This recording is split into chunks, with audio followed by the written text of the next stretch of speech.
Hey everyone, and welcome back to Reading Crossbow. My name is Lana, and I am just one of the hosts of the show. Usually we have Rob on the show, but we have solo episodes now that we're starting season 2. And today I get to talk about one of my favorite things ever, which is fantasy books, but more specifically, how I got into reading fantasy, and as Rob might say, how I fell down the rabbit hole of reading elf smut. But you know, to each their own. So I thought we'd break this down by a trend that's happening on Book Talk, which is books that I've read in my 20s, 30s, and 40s. Although I think the trend is teens, 20s, and 30s, but you know, some of us have been around a bit longer. So first up, we're going to start with books that were really impressionable to me in the fantasy genre in my 20s. So first up is Beautiful Creatures, and this is actually a four-part book series in the Caster Chronicles. And shout out to two of my really good friends, Sarah and Joey. I wanted to shout them out because I specifically remember being on a trip to Portland and they were talking about books that they were reading. Actually, wait, I think this was for my, oh my gosh, I think this was for my bachelorette party. Yeah, so early 20s. And they were talking about books, and I was walking up the staircase, and I remember them, you know, like talking about these books, and I said, oh, what are you talking about? And they're like, oh, no, you wouldn't like it. Because at the time, I was big into mystery. I was reading a lot of, like, Patricia Cornwell, which is amazing, great books, and Stephanie Plum, silly books. But anyhow, they were like, yeah, it's Beautiful Creatures, it's YA, it's kind of silly. And I'm like, no, this sounds great. So anyway, I got them on my Kindle, I think that weekend, and really loved them. So here's what's fun about Beautiful Creatures and why it's an excellent fantasy book series to start in, especially if you've never started down this journey or if you're really young, like if you're one of our teen fans watching the show, is this series is actually pretty darn harmless. Not a lot of sex in these. It's from a teenager's perspective, and it's all actually really quite beautiful. It's Beautiful Creatures, so that makes sense. So what's really cool about this, you're not going to expect this, Southern Gothic. Way cool. It's charming. This takes place in the South with a 16-year-old boy named Ethan. And he basically falls in love with this girl named Lana, and she's a caster. And there's basically two worlds. There's like the world all of us live in, and there's this other world, which is like this caster world. And it's sort of happens at the same time as our own world, but there's almost like these rips in the veil, so to speak, where the casters can come and go. So Ethan learns all about the casters and their mysterious world, and there's romance, and there's like dark and light magic. And what's really, really cool about the Beautiful Creatures series or the Caster Chronicles is that this also has timeline throwbacks to like World War or Civil War stuff, which is amazing. So not only do you have fantasy and you have gothic fantasy, and then you have dark and evil magic, but then you also have amazing cool timeline stuff, which is very period specific, which I just loved. So major shout out to the Caster series, and this is by two authors, Cami Garcia and Margaret Stohl.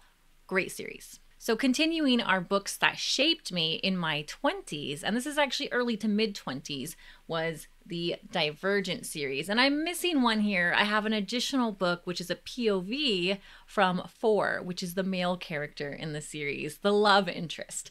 And so I have that one, but it's in paperback, and paperback, so I didn't include it. I'm kind of a snot, I know.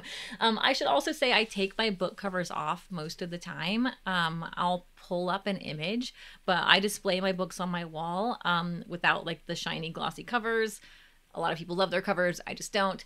But anyhow, I loved the Divergent series. And this is a series set in a post-apocalyptic dystopian Chicago. And basically, it's a world where there's these factions. And I pulled up a cheat sheet here, but the factions are Abnegation, Amity, Candor, Dauntless, and Erudite. And the main character is named Beatrice. She's 16. She must choose. And they actually call her Triss in the book, which is way more badass. And she was born into the faction, which is Abnegation, which is where they all wear gray. They don't favor beauty. They don't look in the mirror. They're very subservient. They give back. It's like a very kind and giving society. And slight bit of a spoiler, but you've probably seen the movie, she chooses the faction Dauntless, which is the complete opposite of what she is. Dauntless are brave. They're the protectors of the city. They're basically soldiers, and especially in the movie, but in the book too, they are just bad asses. Where Abnegation wears gray, they wear black. They get tattoos. They jump off buildings. They jump on moving like trains. It's so cool. I enjoyed this whole series. She basically falls in love with a member of Dauntless, who he has a very similar backstory to her actually, and she uncovers a conspiracy about actually being divergent. And divergent is basically like non-neurotypical, which is kind of a cool way to talk about those things. And that's sort of an abstract way that they're relating to what we face in today's world.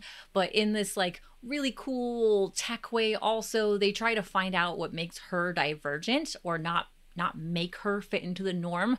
So it's a really interesting play on society and society structure.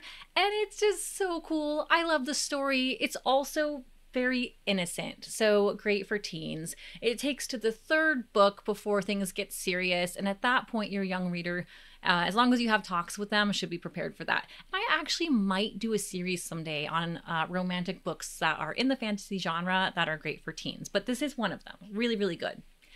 And then, of course, books that shaped me fantasy-wise in my 20s, and I was late to the game, but Harry Potter.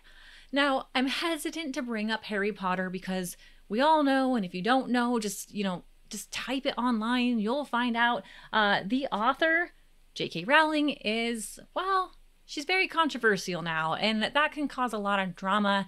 And a lot of people say they don't support her books or her content now, or the games, or the parks, or anything, or the merchandising because of her political views.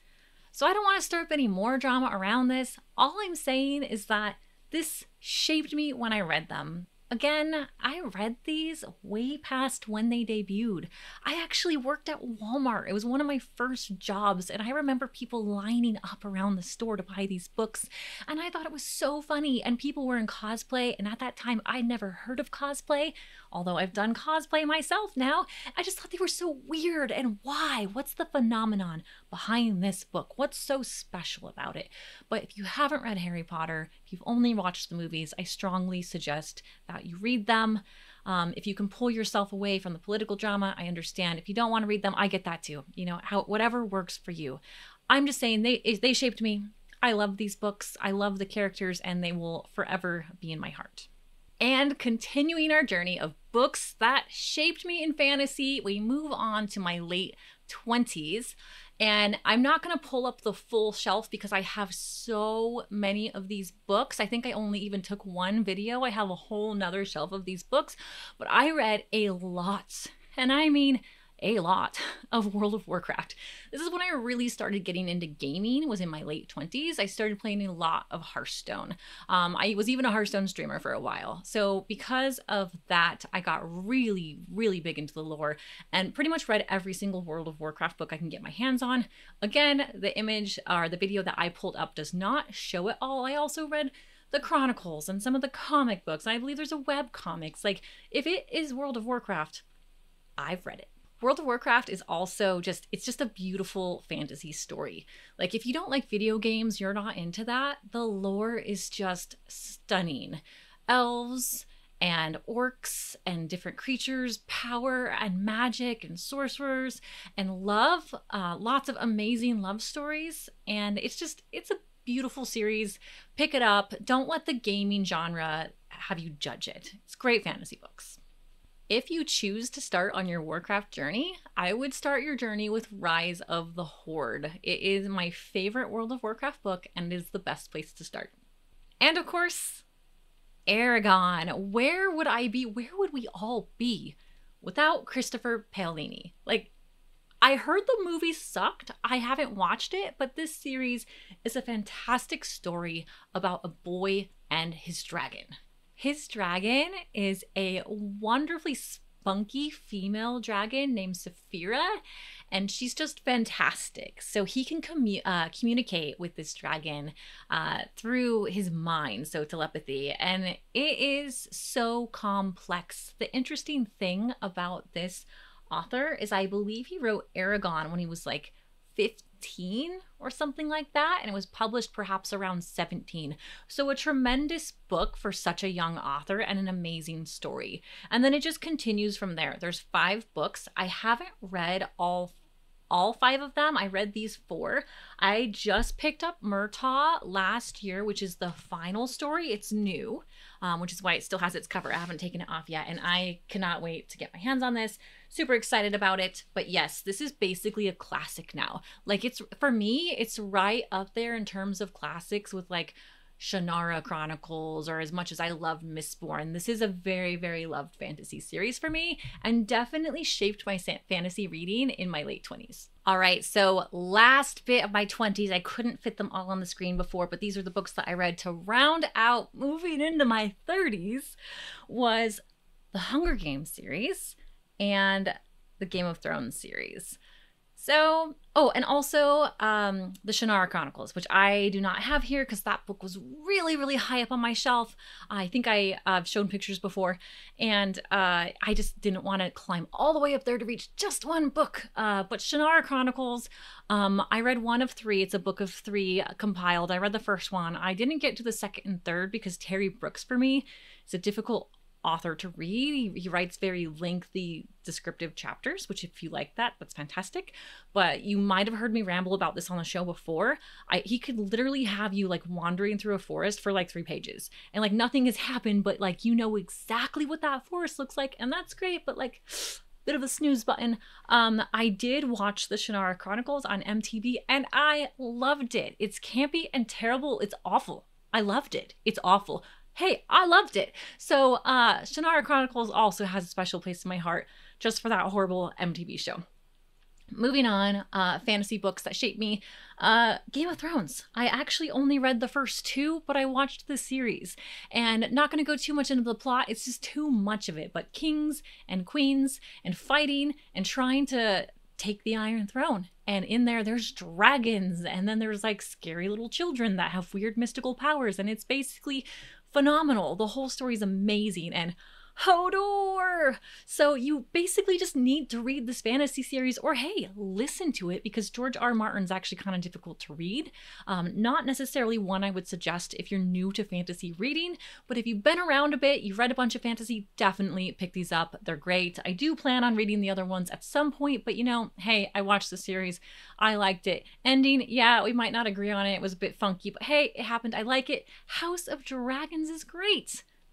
On top of that was the Hunger Games. And this to me is probably one of my most favorite series of all time.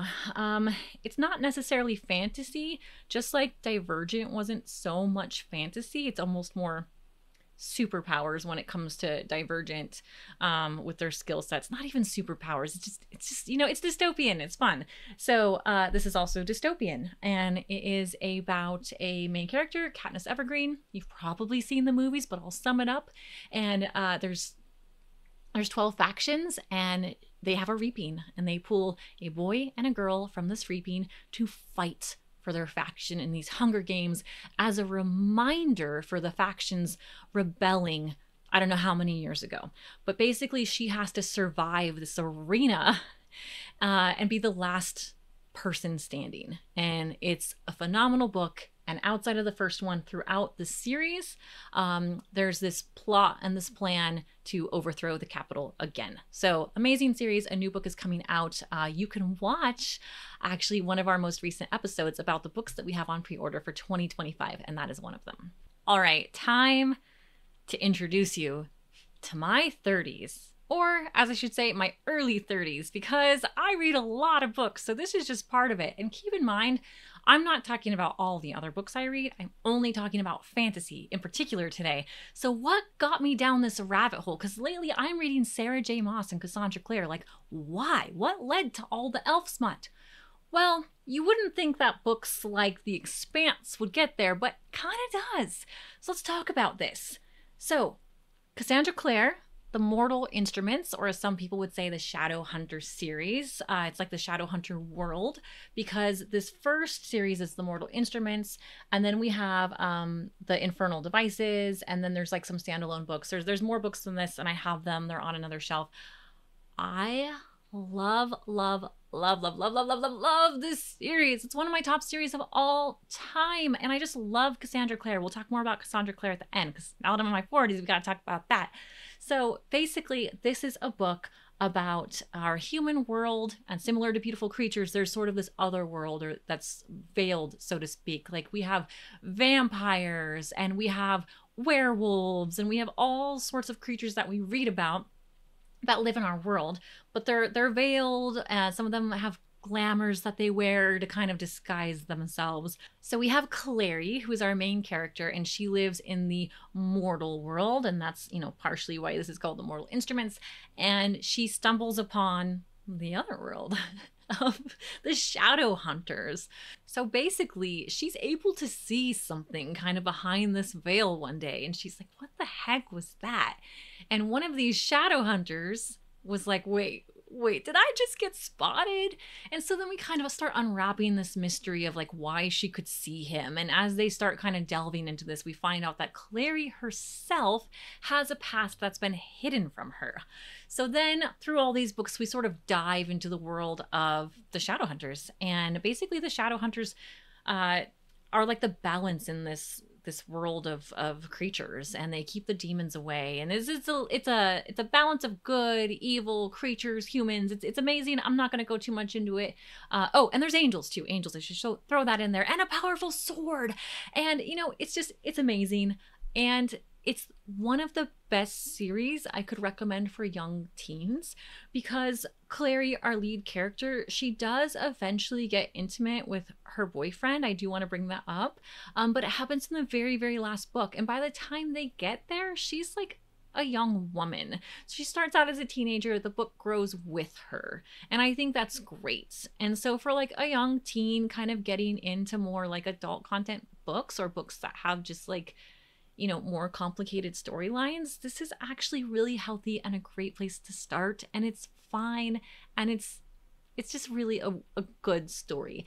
And then the other books go sort of like in the past and delve deeper into the story that happens before Clary. And then my favorites in this series was this duology, which is the Bane Chronicles and Tales from Shadowhunter Academy. So if you love Academy books, which we really do on this show, it takes you to the Shadowhunter Academy, where one of my favorite characters learns how to become a Shadowhunter. So pretty fun, very YA, good stuff. But this leads us into The Expanse. And so this was my early 30s. So how did I go from like Shadowhunters YA to Space Cowboy? And here's how. I put out some feelers on social media for which books I should read, and I was looking for something different. I was looking for fantasy, but I wanted completely kind of out of this world, because I spent so much time in the Shadowhunter world. I needed something different. And why not sci-fi? I love fantasy. So around this time, I was streaming on Twitch, and one of the followers of my channel was in chat, and they recommended reading these books, and I have been so very thankful. You start with Leviathan Wakes, which is the beginning of the story, which follows James Holden and his crew, and they basically discover a conspiracy between Mars and Earth on this abandoned shuttle that they find out on one of their missions, so to speak.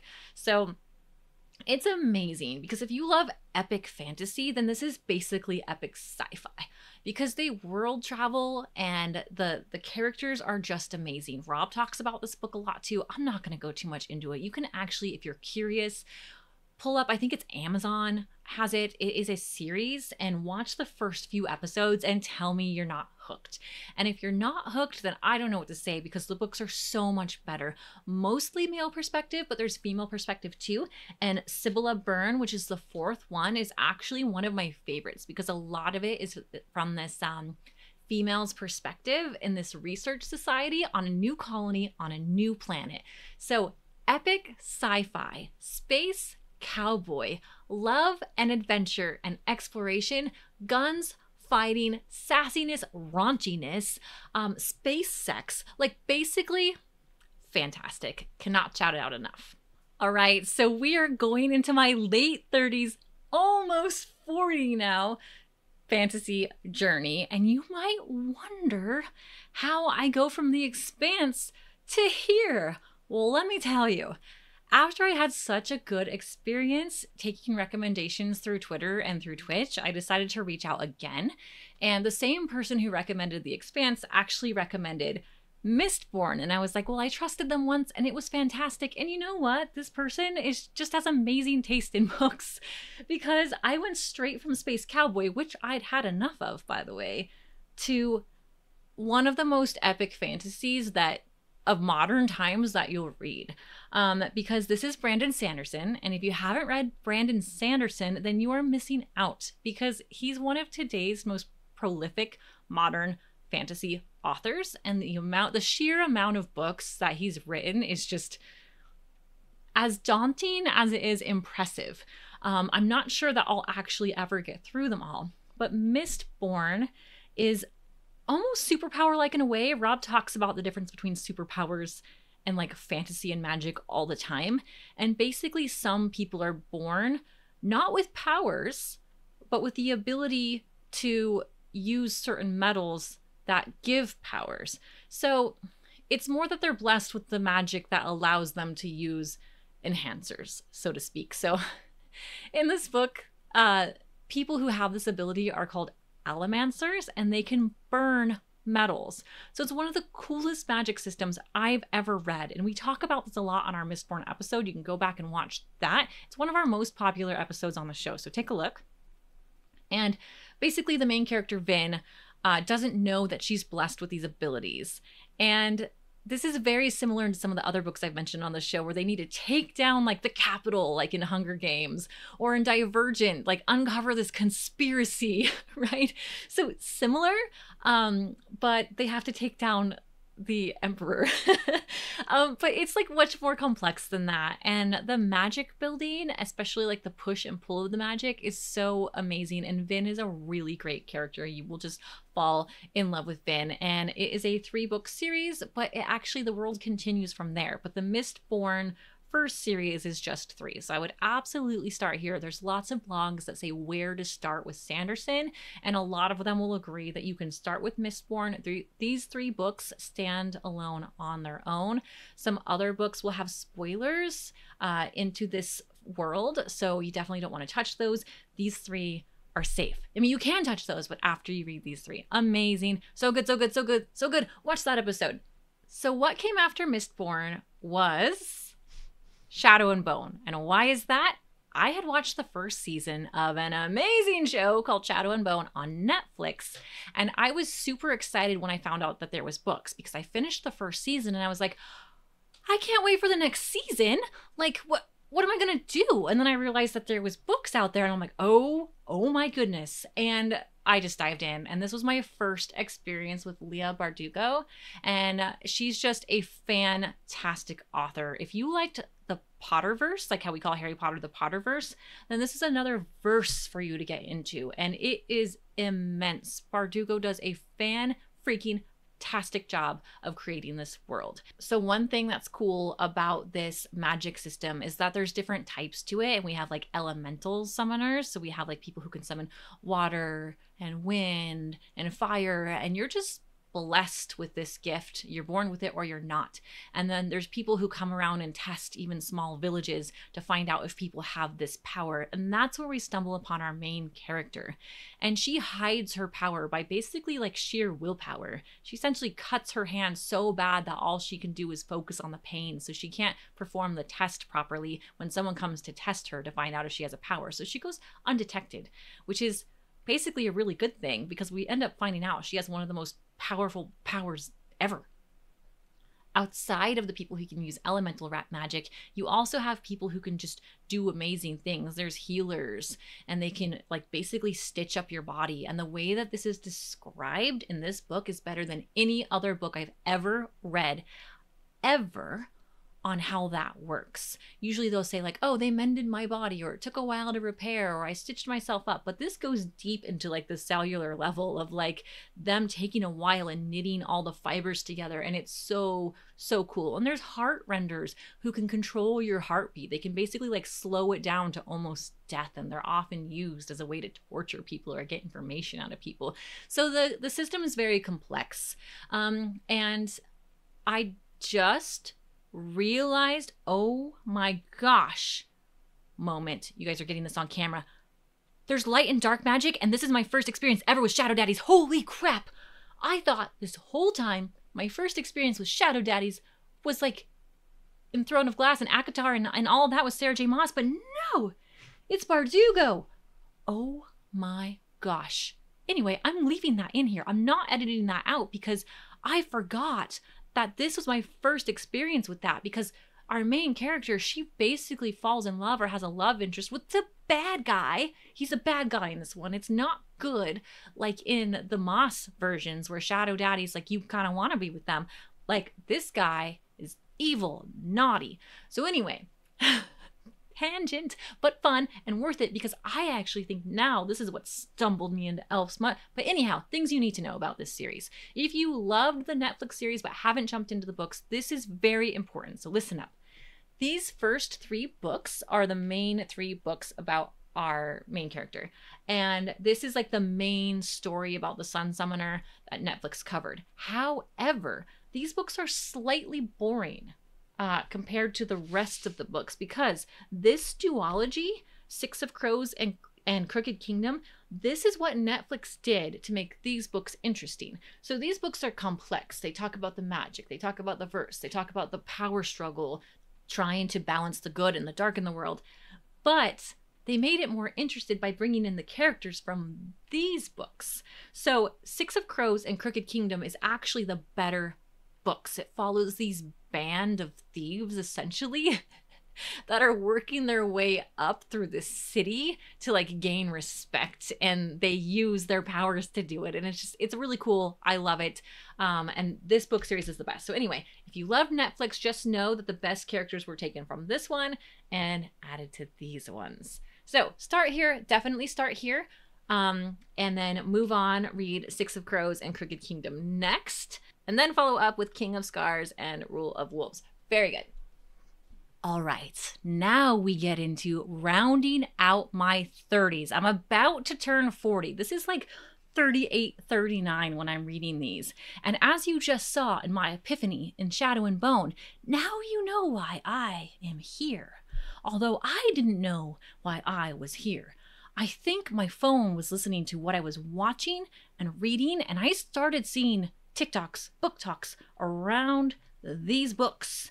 And the Shadow Daddies, and the winged men, and the fairies, and the elf smuts just kept drawing me in. Now, I watched all these book talks, and I watched all these thirsty women, and I was like, I'm not gonna read those. I'm not gonna go there. But then I did. So you know what? I don't have it pictured here, but Throne of Glass is where I started. And it's so good. You'll hear a lot about Sarah J. Maas on YouTube, so I'm not going to go into all of these too much. I'm not going to spend too much time here, but you just have to know that they are very, very good. Sarah J. Maas, outside of the hype that she gets online for writing kind of these elf smut novels, is a beautiful world builder. She's a very talented writer. And honestly, those sections of the book really are only a few pages. So sometimes you'll get your few pages of hot and steamy elves, which are amazing, fairies, but then you get like really chapters that aren't that at all. And that's the best part. The best part of these stories are actually, you know, what happens outside of what happens in between the sheets, or on the table or in the woods. But anywho, start with Throne of Glass. I think it's the best series. The Assassin's Blade is a prequel. It comes before Throne of Glass, but I think you should read Throne of Glass first and then Assassin's Blade, and then continue through the rest of the series. But there's a lot of information out there where people disagree with that too. Some people like to tandem read because 2 of these books happen at the same time. And some people like to read them in a weird order. I don't know why. I fully recommend Throne of Glass, Assassin's Blade, and then go into the rest of those. So Throne of Glass series, amazing. I will say the first 2 books, I just read them because I needed something to read. I didn't think they were that great. I think Maas was just sort of cutting her teeth in this world. In those first 2 books, I did not love the main character. She was not trustworthy to me. She was supposed to be this badass assassin, actually, and she kept making mistakes and getting caught. And I'm like, why the hell? Like, why is she gets caught like every 3rd chapter. She's not an assassin. The bad guys catch her every time. I don't get it. But after you get through the first 2 books, the next ones are gold. Gold. When you get to Man in Blackbeak, I'm just like, I want a Netflix series on her. I want to own her merch. I want to be her best friend. I want an entire series just on Man in Blackbeak and just amaze. Anyway, ACOTAR, not going to go into that too much. You've seen it all. You've heard it all. It's all over the internet. It's good. Read it. Sure. Why not? But this takes us into my 40s. So 40s, let's just preface this by I am newly in my 40s, so we don't want to say 40s like 40s, like plus. No. I'm still 40. I'm a new 40. I'm a 40s baby. So let's be nice, okay? All right. So some of these were actually 39, but bled into my 40s because I haven't finished them. So I started reading Fourth Wing on the show, actually. And, you know, of course, Sarah J. Maas was, you know, the rabbit hole. We're here to Elf Smut Fantasy. I don't know what to say, you guys. I don't even want to apologize. I like it, okay? I like it. Anyhow, Fourth Wing, we read it on the show. It's fantastic. It's about an academy where badass people go to be badassier. More people have died in this book in the first few minutes than any book Rob has ever recommended on the show, which is surprising because he recommends grimdark all the time and like horror fantasy. But yet this book, this is the book where everybody dies. Now don't let that fool you. This book is also hot and heavy. But anyway, outside of that, we got people who get powers through dragons. Weird. I like it. I don't know what that sound was either, but that just makes me think, like, who thought of that? Like, Rebecca Yarros, she thought of that. Like, they go to this academy, they have to get through, like, the first year to get a dragon, and really, like, most of them die. Like, it's an academy that you can't get through. It's like a military school. And if you can get through all of this, you get a dragon at the end. And if you can bond with that dragon, which is another process, by the way, where people die, and you make it to the end, you get cool powers and shit from the dragon. It's amazing. So this series, super good. Believe the hype. It is good. Is the writing kind of at times? Yeah. Do I care? No. Is parts kind of cringy? I thought some of the sex parts were cringy. There's like lightning and thunder and stuff happening and ship breaking, and I didn't need all that. Still cool though. I read Iron Flame. Ending was poop. I cannot wait for the next one to come out. It's on pre-order. So yep, love this series. This is what I'm reading right now. What else am I reading right now while I'm waiting for the third one to come out, which comes out soon, January? I am deep in the middle of Crescent City. I finished book 1 and book 2, and now am on book 3, which is House of Flame and Shadow. This is more Maas, but this is better Maas, you all. I just talked about Maas in Throne of Glass being really good, and that is still my number 1. Throne of Glass is better than this in terms of the story and the world, just better story. ACOTAR, sure, fine. I read it in between. It's good. I like it. I don't care that much. But this one is written better. So Throne of Glass, ACOTAR, still kind of getting into her writing stride, I think. But Crescent City is where she shines. Now, we did an episode on Crescent City, and Robert said that there was too much exposition, and I agree. She gets very lengthy. She over-details things. She restates things that don't need to be restated, so that's irritating. But outside of that, just amazing cool worlds and amazing story. And you know what? This is where I'm at right now. This is where I am in my life with fantasy, and you know what? I kind of like it. So where does that take me to now? On my fantasy journey, fantasy books that you should read. This is my guide, right? This is my journey, and you're coming along with me.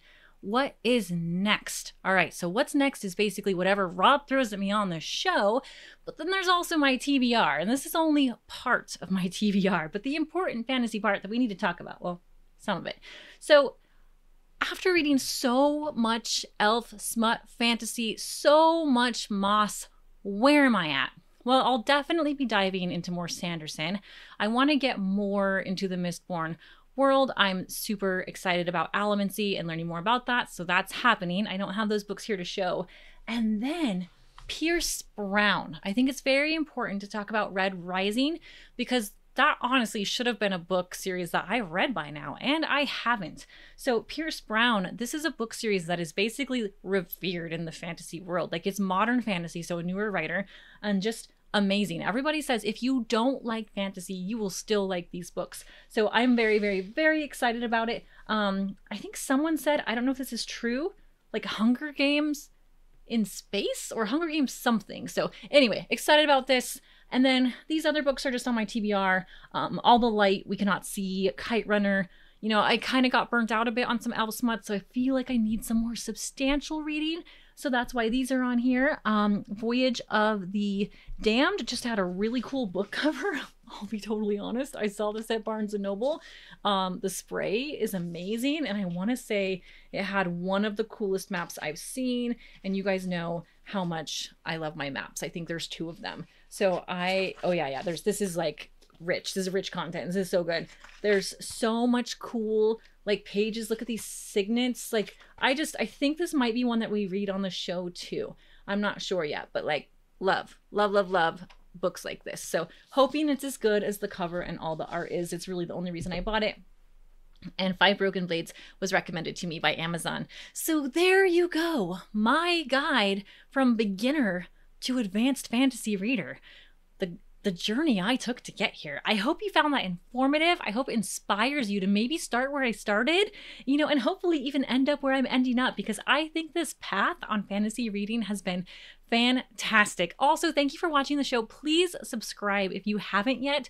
We appreciate all the subscribes. You are help growing our channel. It means the world to us. Also, tune in next week where I'll have my co-host Rob back, where we are discussing his book, which is a Dungeons and Dragons critical role book called Bell's Hells. And I'm partway through it, and yeah, it's a lot different than these. So tune in then, check it out, and see you soon.